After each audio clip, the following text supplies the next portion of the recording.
here in one of Ford's wind tunnels, where we push the boundaries of the all-new F-150's design. We increase the aerodynamic efficiency while not compromising the tough, bold looks that define Ford trucks. We have a 25-mile-an-hour breeze blowing over the truck, so you can see how the wind cuts through the corner. Right in here, there's a channel that actually channels air from the front of the truck into the wheel well, letting it exit the side of the truck cleanly. We spent a lot of time on the front corner of the truck, finding the perfect balance of this corner. Intuitively, you might think that the corner of the truck needs to be pushed back to be more aerodynamic, but that's not necessarily true. We actually had to find the perfect balance in this corner by pulling it out and getting the shape just right.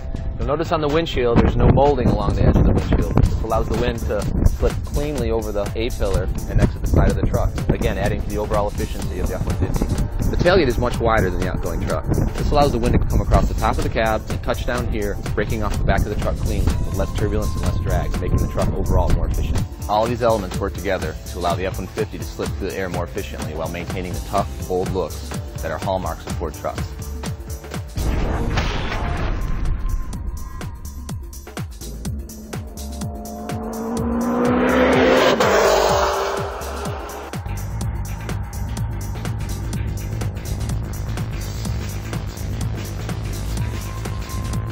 If there's any vehicle Ford cannot afford to screw up, it's the F-150. Not the Mustang, not the Fusion, this guy. This is the sales champ, and it's a critical high-profit product as well. But they pushed it forward into a lot of high-tech dimensions that are going to require a little bit of accommodation, if you will, by the truck buyer. But I like it because they're all going high-tech.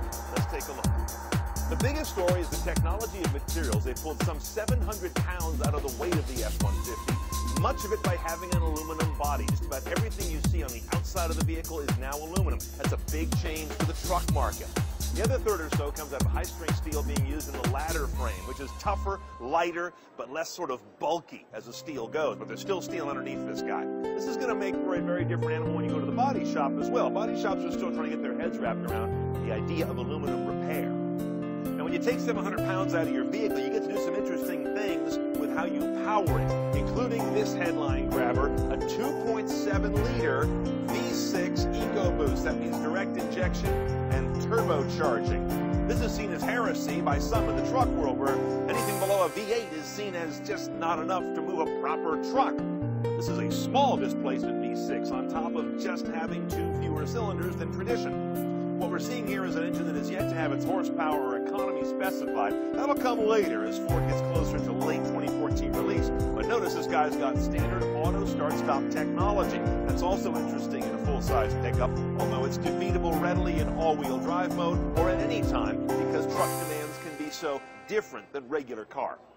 And also carrying on a 3.5-liter V6, that's actually the base to the current engine, and a 5-liter V8, 6.2-liter V8, bye-bye. Inside, lots of chunky controls